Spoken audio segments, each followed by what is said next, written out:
우리 하나님의 말씀, 우리 신약성 고린도 전서 4장 6절 말씀입니다.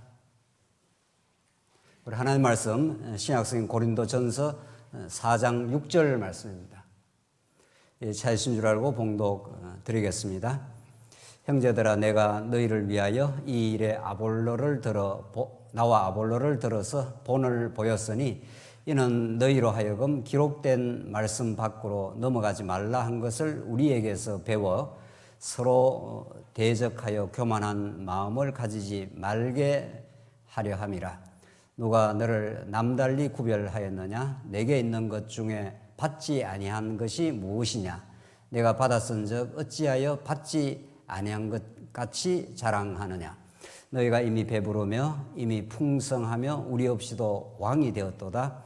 우리가 너희와 함께 왕노릇하기 위하여 참으로 너희가 왕이 되기를 원하노라.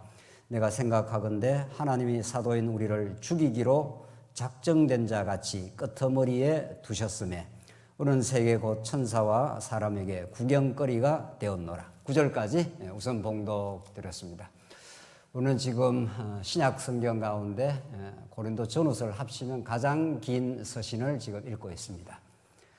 다른 서신들도 다 복되고 놀라운 진리의 말씀을 가지고 있지만 고린도 전후서가 이렇게도 긴 편지로 그렇게 구성되어 있다는 것이 무엇을 의미합니까? 그만큼 고린도 교회에 여러 가지 문제 양상들이 많이 노출이 되었고 그 문제 양상들 하나하나를 바울이 점검을 하면서 문제 해답 되시는 문제를 주시기도 하지만 그 문제를 풀어갈 수 있는 근원적인 복음의 능력, 하나님 나라의 복음 혹은 십자가의 복음을 고린도 전후서처럼 곡절한 방식으로 절절하게 우리에게 전해주고 있습니다. 지금까지 우리 고린도 전서에 개진되는 말씀은 교회 안에 있는 분쟁의 모습입니다. 교회 안에 그리스도 중심적이지 않고 사람 중심적인 것으로 말미암아 사람에 속한 교회가 되므로 분열의 양상을 일으켰고 교회 안에 큰 어려움이 됐습니다. 바울은 그것을 알고 교회는 사람 중심으로 모이는 것이 아니라 하나님께 속해하는 것으로 교회는 원리적으로 그렇게 되어 있다. 그것이 교회가 하나 될 수 있는 유일하고 또 원천적인 가르침이다 하는 것을 바울이 지금까지 확인하고 있습니다. 우리 지난 시간 그 3장 내용에 기억나십니까? 그런 적 누구든지 사람을 자랑하지 말라. 만물이 다 너희의 것임이라. 그리고 바울이나 아볼로나 세계나 무엇이나 다 너희의 것이고 너희는 그리스도의 것이고 그리스도는 하나님의 것이라 하는 이 포괄적이고 심도 있는 기독교 세계관, 고린도 교회의 문제 양상을 하나님께서 허락하긴 했지만 그것이 복음을 받아들이게 되는, 복음을 더 깊이 깨닫게 되는, 그만큼 우리 하나님의 자녀가 됐다는 것이 하나님의 통치 속에 이 보이는 세상을 사실은 의미 있게 만드는 것이 세상 위에, 만물 위에 세운 교회인데 그 교회에 하나님의 백성이 됐다는 것, 그 교회를 직접 통치하시는 분이 그리스도라는 사실, 이런 엄청난 사실은 이 보이지 아니하는 그 신령한 세계 속에 우리는 하나님의 백성이 되었다. 그런 정체성과 그런 가치로운 존재로 복음이 만들어 주셨다. 복음의 더 깊은 진리를 깨달아 간다면 충분히 인간 중심적이고 인간에게 속한 지난날의 미숙한 신앙을 극복을 하고 그리스도 중심적이고 궁극적으로 우리 하나님 여호와의 그 살아계심과 그 통치 속으로 우리가 들어갈 때 진정한 안식이 있을 것이다. 바울은 그렇게 이제 문제 하나하나를 점검하면서 문제가 아니라 문제를 자각하는 것이 중요하고 그 문제를 통해서 하나님 붙드시지 않으면 우리가 모두 스스로가 통치자가 되려고 하는 죄인임을 발견하는 것이고 더 중요한 건 그리스도가 지금 통치하고 계신다는 그런 복음을 깨닫게 하는 오히려 장치가 된 겁니다. 그래서 고린도 교회의 여러 문제들의 답은 하나라는 겁니다. 여러 양상. 지금까지는 우리가 분열의 어려움을 사도 바울이 지적을 했고, 오늘 4장 내용이 이제 교만에 관한 문제입니다. 교만한 마음. 분열, 교만한 마음. 이제 다음 시간에는 교회 안에 있었던 음행에 관한 문제, 그 다음에는 송사에 관한 문제, 그 다음에는 이제 음식, 재물에 관한 문제 등등등등 계속 여러 문제들이 이제 바울이 점검하고 체크를 해 나가면서 원리는 똑같다는 거죠. 그 모든 것들이 한 뿌리에서 나오고 그 한 뿌리인 죄를 극복하는 분이 예수 그리스도시다. 그리스도는 이미 하나님의 나라의 실행자로서 성취자로서 오셨다 하는 것들을 이제 조근조근 지금 설명해 가고 있습니다. 오늘 6절로부터 이제 전개되는 것은 이제 고린도 교회의 교만한 마음을 이제 지적을 합니다. 교만한 마음이 뭡니까? 자기가 하나님의 통치를 받아들이지 않고 스스로가 이제 왕노릇하는 거라. 지금 바울이 그렇게 이제 설명을 지금 해가고 있습니다. 그래서 6절 보십시오. 형제들아, 내가 너희를 위하여 이 일에 나와 아볼로를 들어서 본을 보였으니, 본이라는 게 굉장히 중요합니다. 교회에 하나님께서 교회 일꾼을 세우시고 전진하는 믿음의 선진을 하나님께 두신다는 거죠. 교회의 직분자라든가 교회 앞에서 이제 교회를 이끌어가는 또 교회를 섬기는 일꾼들을 세우는데 그것이 믿음의 본이라는 것을 세워서 하나님께서 교회를 이제 성장시켜 가는 거죠. 왜냐하면 이는 너희로 하여금 기록된 말씀 밖으로 넘어가지 말라 한 것을 우리에게서 배워 서로 대적하여 교만한 마음을 가지지 말게 하려 함이라. 이 교만한 마음, 이렇게 교만한 마음은 자기 자리를 넘어선 겁니다. 우리가 이 고린도전서뿐만 아니고 모든 성경을 우리는 언약의 관점, 더 좀 구체적으로 말하면 하나님 나라에 관한 언약의 관점으로 보겠다는 거죠. 언약이라는 건 하나님이 살아계신 걸 입증하고 그 하나님만이 언약을 하고 언약을 이루시는 분이라는 걸 입증하고 그 언약의 구체적인 내용인 하나님의 나라를 당신이 건설하겠다 이런 뜻이죠. 그걸 하나님께서 복으로 바라카라고 하는 하나님께서 아담을 짓고 복 주시며 가라사대 이렇게 하나님께서 그 하나님 나라에 관한 복을 일방적이고 주권적으로 하나님께서 약속하시고 이제 이루어 가시겠다는 거죠. 그런데 그 하나님 나라에 관한 약속이 이루어지는 그 사인이라는 게 있는데 하나님 나라가 이루어지면 어떤 그 결과가 이루어지느냐? 그것이 안식이라는 겁니다. 안식이라는 게 하나님의 언약이 성취된 사건이고 하나님이 하나님 자리에 거하시고 인생은 인생의 자리로 내려가는 것 이렇게 안식입니다.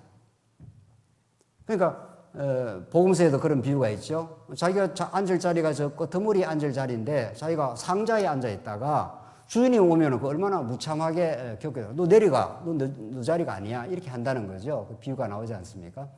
그러니까 하나님 나라가 그것이 복이 되고 언약이 되는 것은 그게 하나님 여호와를 이제 증명하는 방식인데 그 언약의 내용인 하나님 나라가 이루어진다는 것은 그 하나님의 언약의 주체자, 그 하나님이 왕으로서 좌정하신다. 구약에는 그 왕이라는 비유가 얼마나 많습니까?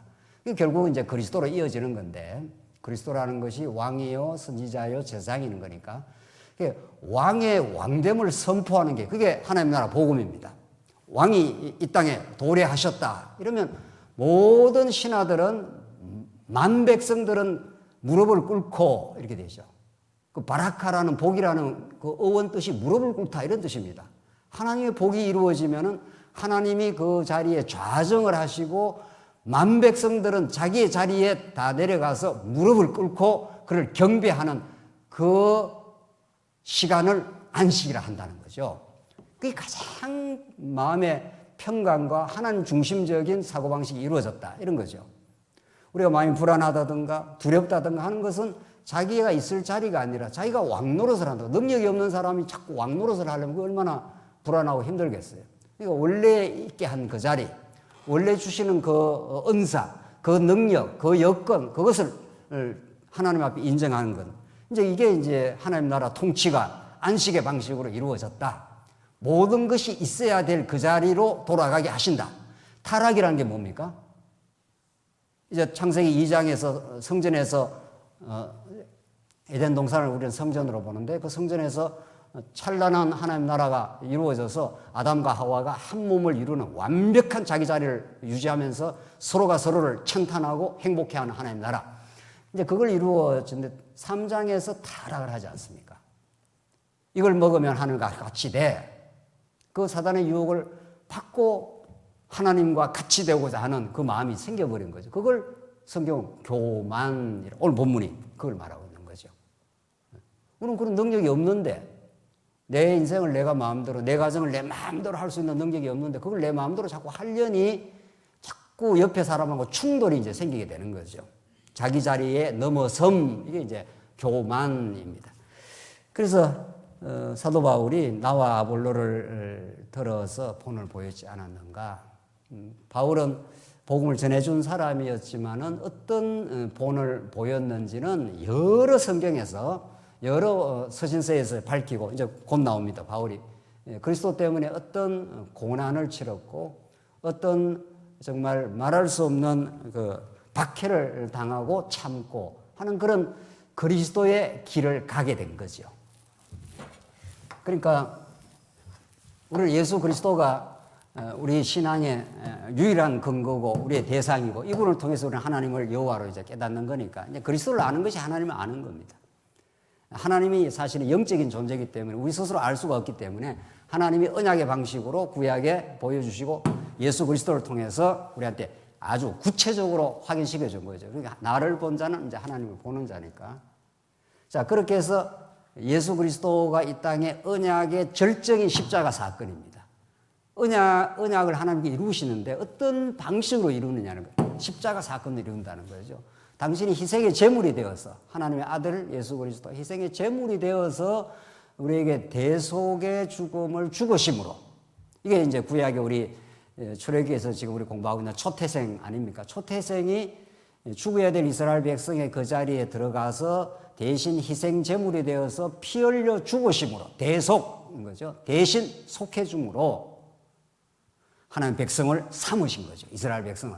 그들은 그 행위대로 말하면 다 애굽에서 우상을 섬겼고 또 광야에서도 하나님 안 섬깁니다. 그러나 초태생의 대속의 제물이 십자가 사건입니다. 유월절 어린 양대로 십자가의 방식으로만 이 땅에 하나님 나라가 이루어지는 거죠.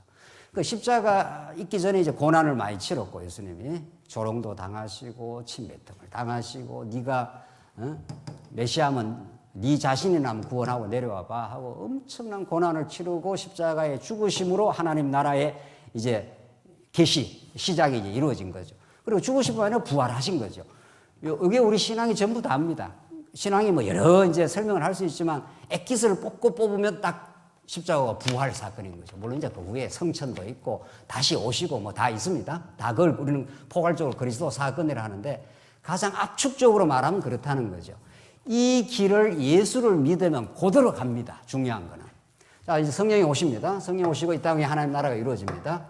그러니까 이것이 하나님 나라를 이루는 방법이기도 하고 이게 우리 성도들에게 그대로 이루어집니다.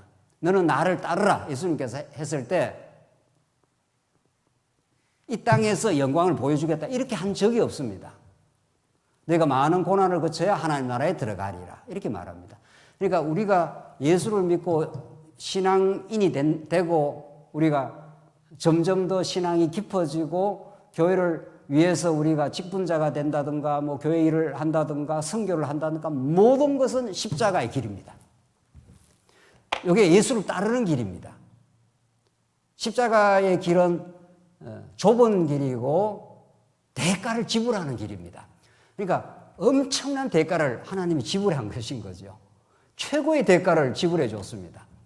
도대체 하나님의 아들 독생자의 생명을 지불해서 우리를 건져낸 거죠. 그 은혜를 은혜로 우리가 깨닫게 되면은 이 땅에 우리가 살아가면서 복음을 깨닫고 그 감격과 그 영생의 기쁨을 누리게 되면은 우리의 신앙생활이 깊어진다는 건 우리도 자꾸 대가를 지불하게 됩니다. 우리도 짐을 지고자 하게 됩니다. 그래서 기꺼이 연보를 하려고 하고 기꺼이 다른 지체를 위해서 수고하려고 하고 그게 고난과 십자가의 길입니다. 이걸 예수님이 기꺼이 졌습니다. 육신 예수는 이걸 피하고자 했지 않습니까? 하나님 이 선잔을 내게서 지나가게 하옵소서 예수님도 육신을 입었기 때문에 이게 뭐 보통 고난입니까?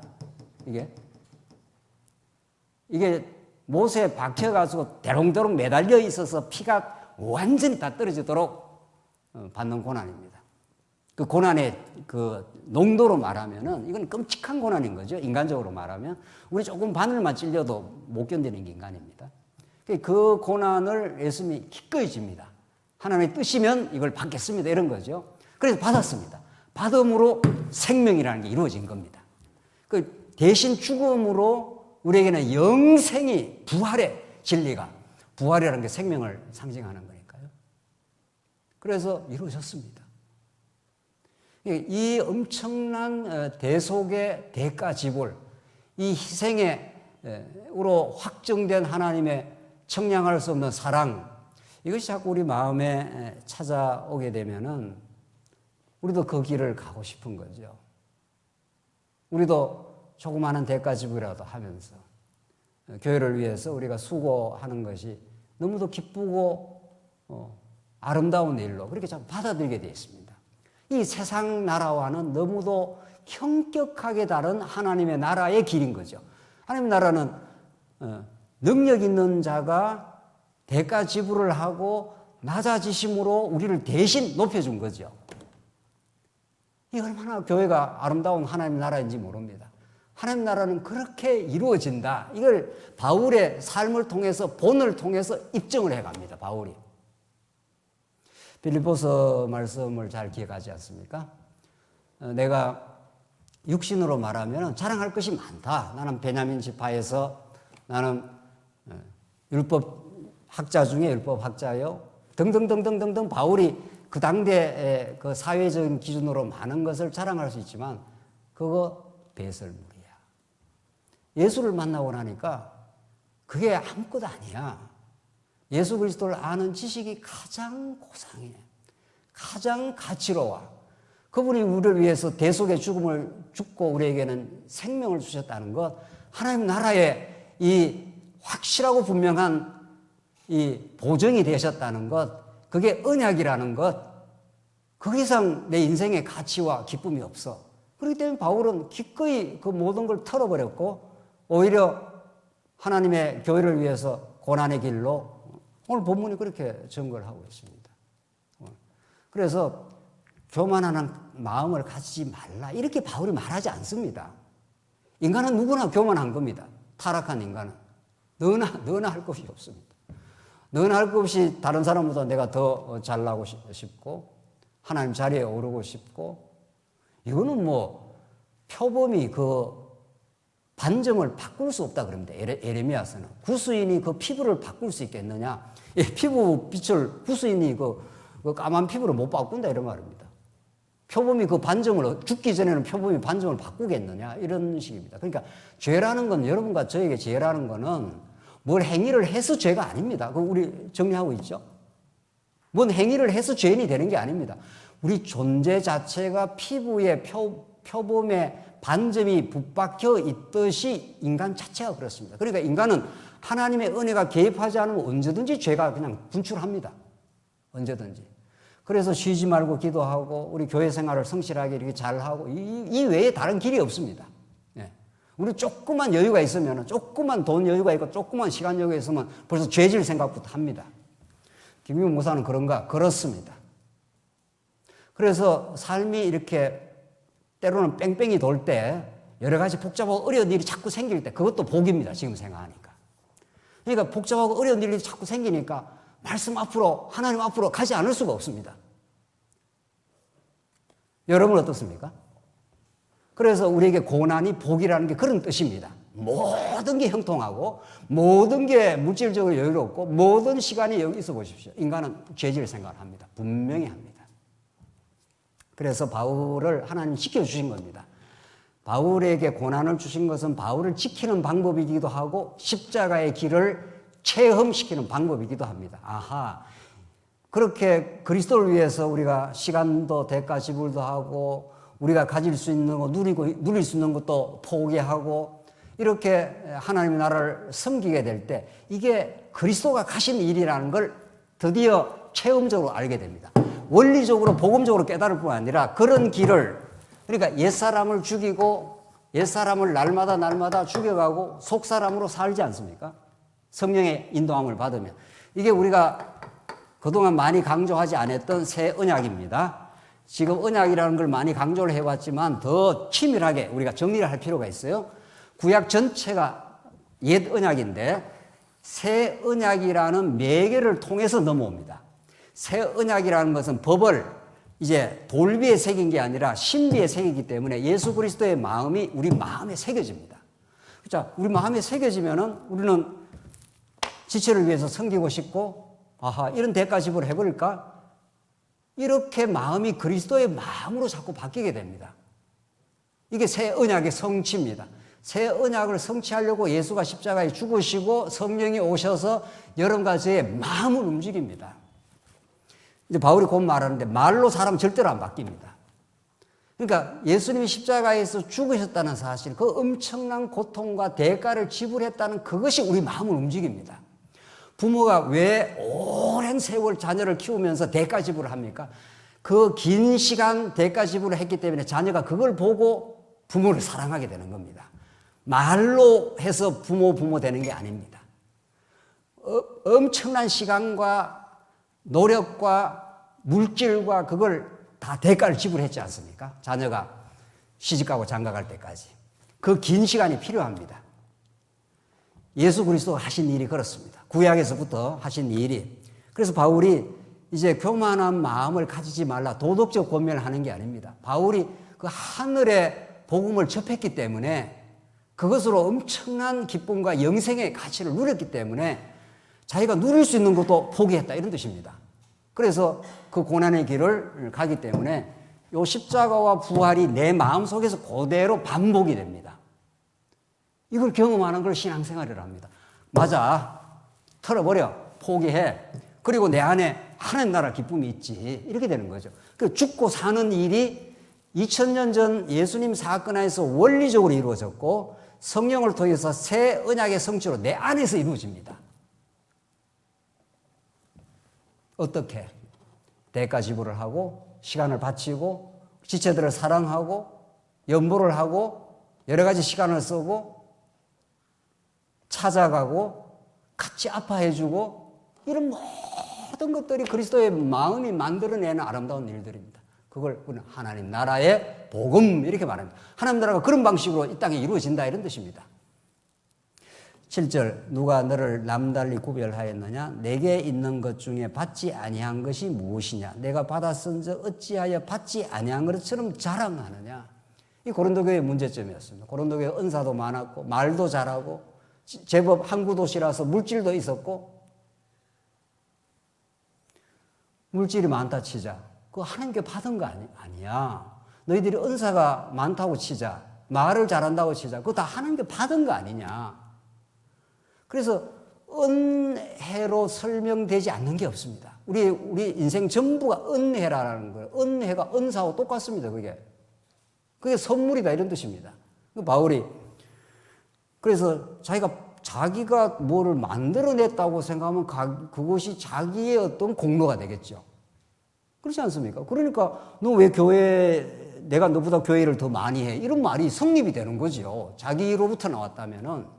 그렇지 않습니다. 하나님 나라인 교회는 우리가 교회를 많이 봉사를 했다 치더라도 오늘 본문의 말씀처럼 내게 있는 것 중에 받지 아니하는 것이 무엇이냐. 너무 절절한 말씀입니다. 다 받았습니다. 우리가 다 받아서 지금 이렇게 살고 있습니다. 그래서 우리가 많이 수고를 한다고 하더라도 그것이 하나님께로부터 왔고 하나님이 그 기회를 주신 겁니다. 섬길 수 있는 기회, 사랑할 수 있는 기회를 주셔서 우리가 이렇게 하고 있기 때문에 정말로 복음 안에서 교회를 섬기게 되면 너무 행복해하죠. 이렇게 우리 같은 인생을 하나님께 들어서 교회를 위해서 섬길 수 있는 기회를 주셔서 너무도 감사하고 감사합니다. 이렇게 되겠죠. 8절, 너희가 이미 배부르며 이미 풍성하며 우리 없이도 왕이 되어도, 나오지 않습니까? 왕이 아닌데, 그리스도만이 교회의 왕이신데 여기 왕이 되었다는 건 여러 가지 상징이 있지 않습니까? 우두머리가 된다, 지배자가 된다, 다른 사람을 컨트롤하려고 한다. 이게 다 왕이 하는 일들입니다. 고린도 교회가 배부르며 이미 풍성하며, 이제 바울이 말을 약간 비틀어 가지고 지금 고린도 교회 너희를 자각해. 그렇지 않아. 교회는 늘 말씀에 갈급하는 영혼들, 의에 줄이고 목마른 영혼들. 이게 교회 우리 백성들의 특징이지. 배부르다, 잘났다, 우리가 이렇게 되면 교회가 어려워진다는 겁니다. 이거는 고린도 교회만에 적용되는 말씀이 아닐 겁니다.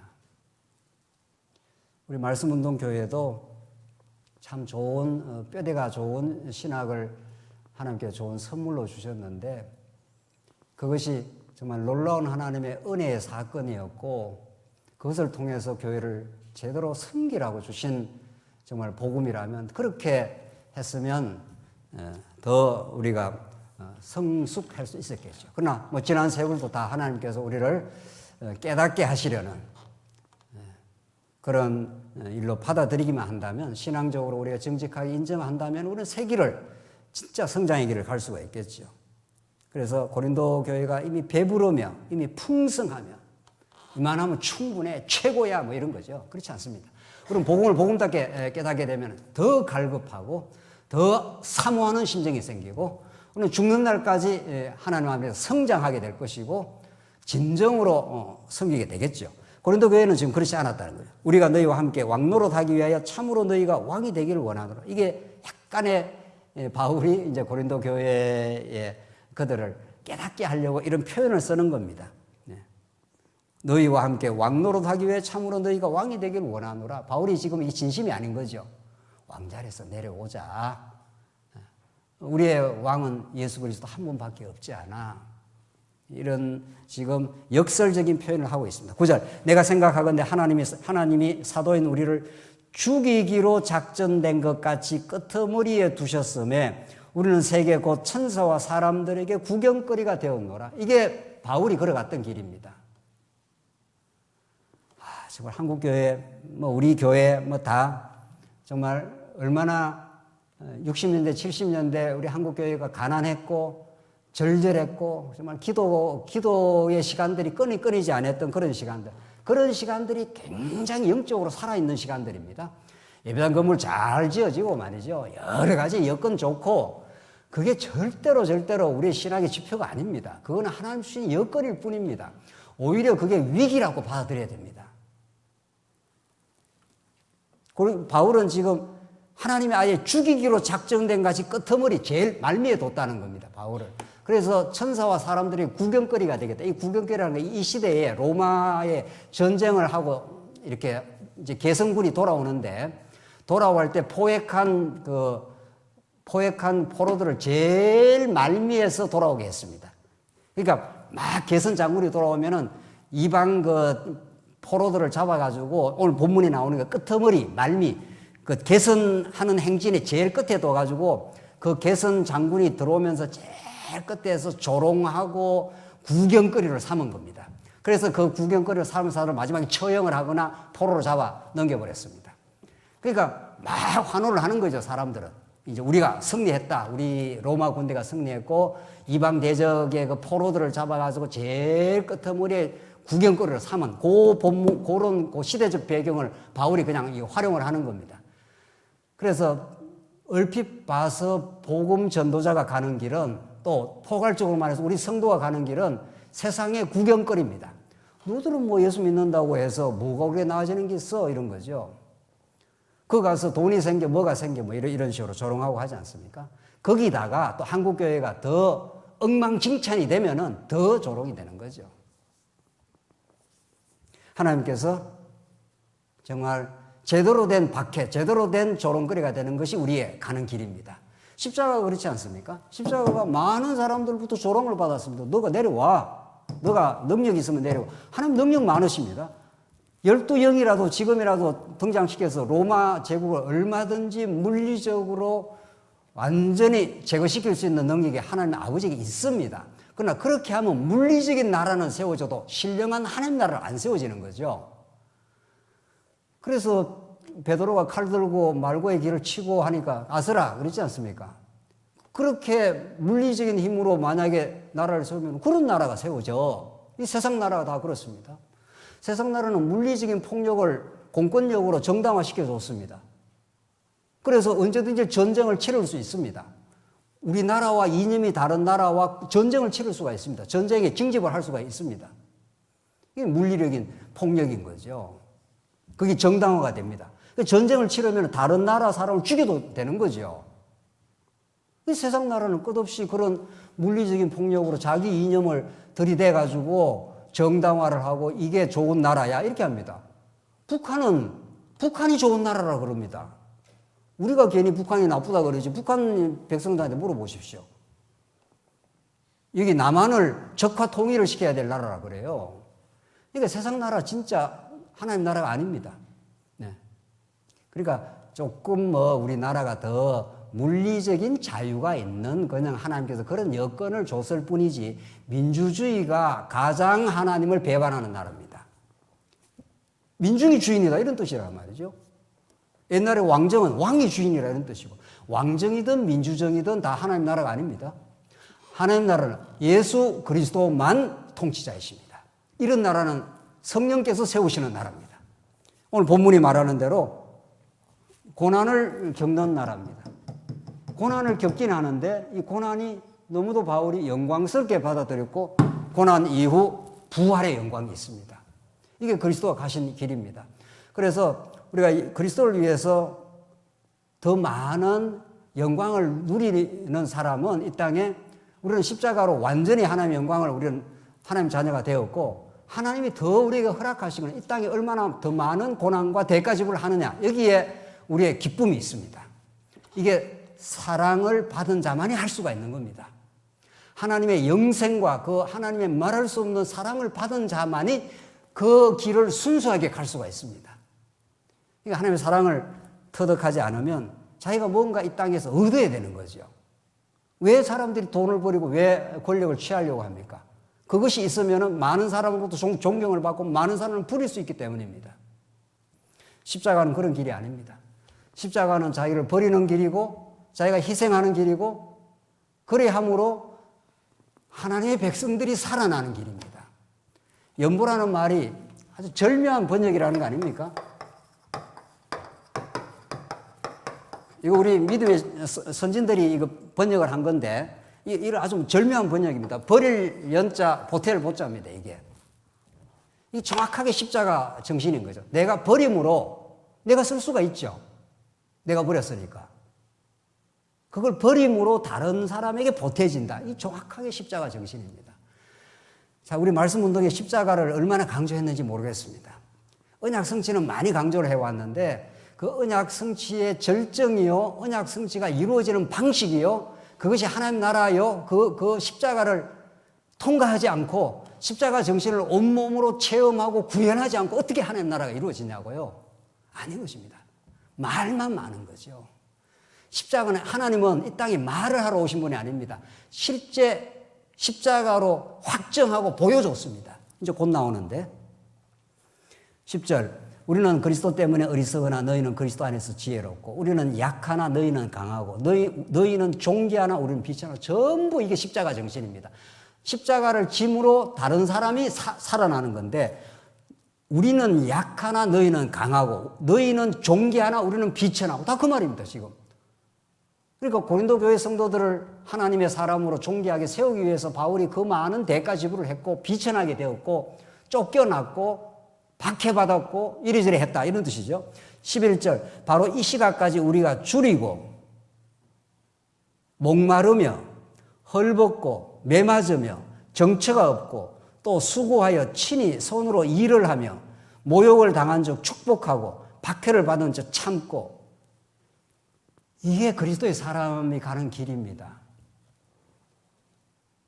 이 복음의 과정적 원리가 성경에 너무 분명하게 나와 있습니다. 우리 모든 성도들이, 특별히 우리 교회 직분자들이 이 길을 우리가 가는 거죠.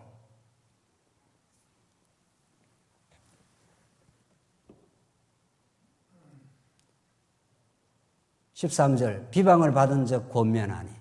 그러니까 이게 다 예수님이 하신 일 아닙니까? 예수님이 비방받고 조롱받고 심지어 창받으시고 하고도 저들은 저희가 하는 일을 모르니까 저들을 용서해 주시옵소서 했지 않습니까? 예수님이.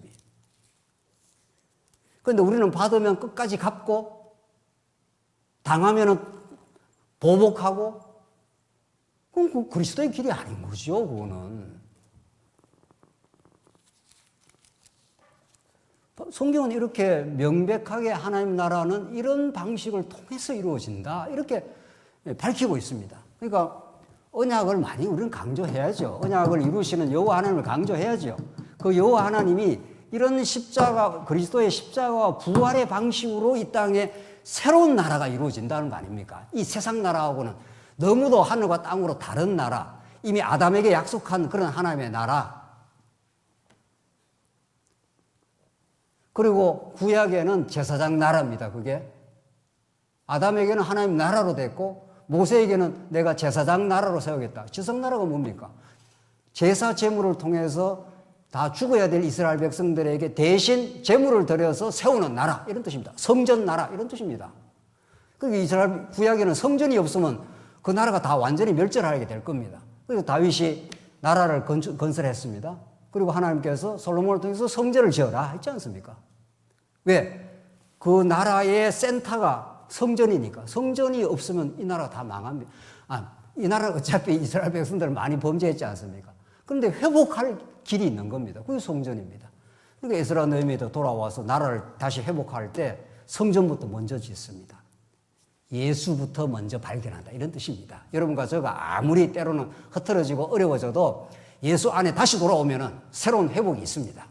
우리 교회가 아무리 어려워져도 다시 복음을 재발견하면은, 예수 그리스도의 십자가 부활의 이 진리를 재발견하면 언제든지 회복이 됩니다. 언제든지 하나님 나라가 새롭게 건설이 됩니다. 그러니까 이걸 통과하지 않고 이 땅에 하나님 나라가 안 이루어진다, 이런 거죠. 예수 그리스도 안에서만 하나님 나라가 이루어진다, 이 말 아닙니까? 그게 하나님의 여호와다, 여호와가 하시는 일이다, 이런 뜻입니다. 그러니까 오늘 본문 자체는 그리스도의 마음이 바울에게 새 언약의 성취로 이루어져서, 바울이 굉장히 자기 전명적인 사람입니다. 얼마나 똑똑했고, 그렇기 때문에 사내들은의 앞잡이가 돼가지고 예수 믿는 사람을 잡아 죽이려고 아주 열정이 많은 사람입니다. 그 열정은 자기 열정 아닙니까? 그랬다가 다메섹 도상에서 예수를 만나고 완전히 거꾸로져 버린 거죠. 이게 도대체 천지가 어떻게 된 거냐? 구약에 나는 율법을 다 지켜서 내가 너보다 더 나아, 이렇게 그걸 증명하고 다녔던 사람인데, 이거 봐라, 이렇게 된 거죠. 완전히 세상이 뒤집어져 버린 거죠. 그 무수한 율법을 내가 지킬 수 있는 게 아니고 예수님이 다 성취를 해주시고 우리에게 그저 의롭다 해줬구나, 이 복음을 바울이 깨닫고는 완전히 거꾸로진 거죠. 눈이 다 멀었지 않습니까? 그게 눈 멀었다가 다시 눈을 뜨지 않습니까? 새 세상이 열린 겁니다. 바울만 그렇지 않습니다. 사랑하는 성도님들, 예수를 진짜 우리가 믿게 되면은, 언약의 말씀을 제대로 깨닫게 되면은 이전의 가치관을 십자가에 묻어버리고 예수 그리스도의 부활을 따라서 우리가 새 생명, 새로운 눈이 뜬 사람들입니다. 그래서 세상 가치 그렇게 중요하지 않습니다. 세상에 대단한 뭐가 있습니까? 세상에 대단한 무슨 재벌이 있고 대단한 무슨 인생이 있습니까? 그러니까 예수를 믿으면 그렇게 사람을 대단하게 보지도 않습니다. 그리고 사람을 함부로 멸시하지도 않습니다. 예수를 제대로 믿으면 누구나 하나님의 귀한 존재라고 그렇게 받아들이는 거죠. 바울이 지금 그 길을 가고 있는 겁니다. 이런 우리의 십자가의 정신에, 우리가 십자가의 복음에 제대로 우리가 꽂히고 하나님 나라를 누리기 시작하면 우리는 새로운 길을 갈 수가 있습니다. 교회 회복은 이 길 외에 없는 겁니다. 어떤 것도 교회 행정적인 거 다 필요하고요. 다 그런 것도 점검도 하고 다 필요하지만은 우리가 새롭게 변화하는 길밖에 없습니다. 그 새로운 변화는, 변화의 단초도, 변화의 과정도, 변화의 결론도 예수 그리스도부터 시작하고 예수 그리스도 하나님의 아들 그분으로부터 종결됩니다. 바울은 지금 고린도 교회가 얼마나 문제가 많습니까? 문제 많은 게 문제가 아닙니다. 복음이 없는 게 문제죠. 문제로 치면은 인생사 전부가 다 문제입니다. 우리의 가정 문제투성입니다. 우리의 교회 문제투성일 수 있습니다. 그러나 그게 자체가 문제가 아닙니다. 그 문제를 역이용해서 문제를 우리가 바람으로 생각해서 그 바람을 타고 예수께로 가는 거죠. 이게 하나님이 이 땅에 문제 많은 세상, 죄악 많은 세상에 두신 이유입니다. 보십시오. 결론을 지으시죠. 13절 비방을 받은 자 고면에는 우리가 지금까지 세상에 들어온 것과 만물의 찌꺼기 같이 되었도다. 세상에 바울이 말이죠. 만물의 찌꺼기라는 겁니다. 이렇게까지 낮아짐. 사랑하는 성도는 누구나 바울이 갔던 길을 그대로 가라는 뜻도 아닙니다. 적어도 우리는 그리스도의 마음, 십자가의 정신 이런 것들이 있게 되면은 지금 하나님께서 우리에게 주신 것으로 충만하고 행복할 수 있습니다. 그리고 하나님 나라 확실합니다. 그리고 우리가 남은 생에 우리에게 조금이라도 더 여유가 있다면, 조금이라도 신앙에 확신이 있다면 이 신앙을 우리가 더 많은 사람들에게, 우리 자녀들, 후손들에게, 우리의 이웃을 넘어 땅끝을 향해서 전파하고자 할 것이고, 그 일을 위해서 우리가 수고하려고 하는 마음을 가지고 또 수고를 하고 나서도 한없이 행복해하고 감사하는 그런 어떤 그리스도의 마음이 우리에게 찾아오기만 한다면 하나님께서 그 무수한 구약의 언약들이 새 언약의 징검다리를 거쳐 성령께서 이루시겠다 이런 뜻입니다. 그건 옛 마음으로 안 이루어지는 겁니다. 하나님께서 새 마음을 주신다고 합니다. 에스겔서에 새 언약, 새 마음을 주십니다. 전혀 우리가 부모로부터 태어난 이 옛사람의 마음, 육신의 소욕과는 전혀 다른 마음입니다. 그러니까 이 마음입니다. 이 마음. 여기 올라온 마음입니다. 이게 전부 타락한 마음 아닙니까? 타락한 마음. 그러니까 이 마음이 우리에게 회복되기 시작하면 전혀 다른 세상이 보입니다. 가정도 달리 보일 거고요. 우리 교회도 달리 보일 거고 정말 너무도 하나님 나라의 실체로 오신 예수 그리스도가 소망스러울 거고요. 오늘 바울은 만물의 찢기라. 세상 사람들의 구경거리가 되어서 저기 끄트머리에서 질질질질 끌려오는 포로처럼 그렇게 세상에 조롱을 받았지만 하나님 앞에서는 바울은 엄청난 긍지, 자부심, 내가 하나님의 아들의 신분, 예수 그리스도를 아는 그 지식의 고상함 뭐 이런 걸로 바울은 충만해 있습니다. 그러니까 위로부터 충만해 있기 때문에 그런 길을 갈 수가 있는 거죠. 그래서 성경은 예수는 그리스도이십니다. 그가 하나님의 아들입니다. 그가 우리의 대속의 제물이 되어 주셨습니다. 그것만입니다. 성경은. 이렇게 하라 저렇게 하라고 성경 가르치지 않습니다. 여러분과 저에게 정말 하나님의 아들로서 오신 그분의 그 엄청난 그 복음의 메시지 말이죠. 세상 것 전부를 주고도 바꿀 수 없는 그 영생의 가치, 우리 하나님 앞에서 당당함을 꾸는 거죠. 하나님이 계시고 예수 그리스도가 계시고 우리가 교회 멤버로 삼으시고 우리 지난 시간 만물이 다 너의 것이라, 너희는 그리스도의 것이라, 그리스도는 하나님의 것이라 했지 않습니까? 세상이 이런 말씀을 우리가 이렇게 접하거나 들으면 깜짝 이렇게 한번 뒤로 넘어졌다 일어나야 됩니다. 좀 우스갯소리로 말하자면. 그렇구나. 복음이 그런 거구나. 세상에. 만물 위에 교회가 있고 교회 위에 그리스도가 있고 그리스도 위에 하나님 살아계심이 있어서 우리를 그렇게 봐주시니 바울이 그 영적인 충격과 기쁨을 얻었기 때문에 기꺼이 갑니다. 기꺼이. 고난의 길을.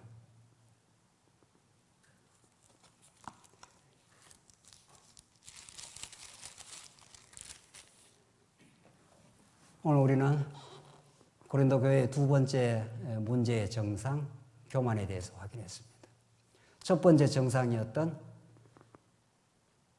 분열의 그 이유는 복음을 전해준 바울을 통해서 그리스도를 바라보지 못하고 나는 바울파라, 나는 게바파라, 아볼로파라, 사람에게 속하여 교회가 분열의 정상을 일으켜서 교회는 많은 고통을 치렀습니다.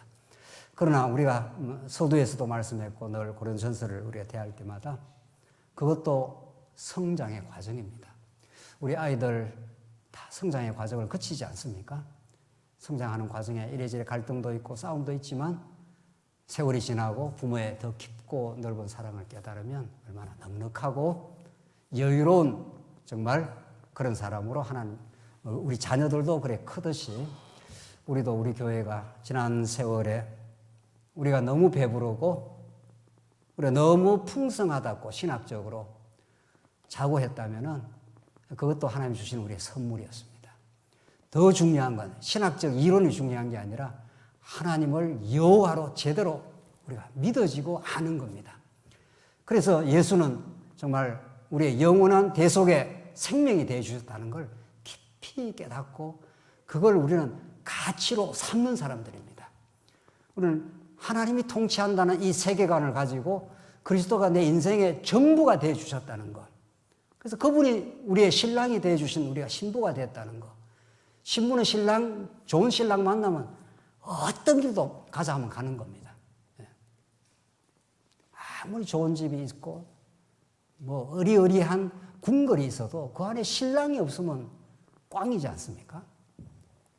가난한 집에 가도 어디에 있어도 나를 너무도 끔찍하게 사랑해주는 신랑이 있으면 어떤 길도 갑니다. 오히려 더 감사가 넘치고 더욱 신랑을 의지하면서 더욱 진한 행복을 누리는 게 우리 인생의 길이듯이 하나님께서 여러분과 저에게는 최고의 신랑, 하나님의 그 영원하고 놀라운 하나님의 은혜와 그 사랑을 십자가의 방식으로 증명을 해내시고 내가 너를 사랑해 이런 거죠. 이게 예수님이 베드로에 와서 네가 나를 사랑하느냐. 예수님 아시지 않습니까? 내가 이렇게 사랑의 고백을 하려고 해도 그것까지도 하나님이 주시는 것이기 때문에 하기가 어렵습니다. 바울은 지금 베드로는 그랬습니다. 네가 나를 사랑하느냐. 주님이 아시지 않습니까? 그러니까 너는 내 양을 쳐라 그러지 않습니까? 그게 하나님을 사랑하는 길입니다. 우리 교회를 참으로 지체들을 귀하게 생각하고 옆에 있는 지체들, 우리 어린 청년들, 지체들을 사랑하는 마음으로 교회를 나오면은 그게 하나님을 가장 사랑하는 길입니다. 오늘 고린도 전서를 통해서 우리에게 전달해 주시는 이 위대하고 놀라운 하나님 나라의 복음, 십자가로 증명된 복음 안에서 새로운 길을 가시기 바랍니다. 기도하십시다. 자비하신 하나님 아버지, 은혜를 감사합니다. 우리가 얼마나 타락했던 옛사람의 소욕이 우리를 지배해왔던 옛 시간들이 있었는데 우리를 예수 안에 두시고 그 대속의 죽음을 통해서 우리를 건져내시고 하나님 나라를 맛보게 하심을 감사합니다. 우리 교회가 이제 이 놀랍고 놀라운 하나님의 사랑으로 확정된 이 복음을 통해서 새롭게 회복되고 성장되게 하나님께서 붙들어 주시옵소서. 예수 그리스도의 이름으로 기도하옵나이다. 아멘.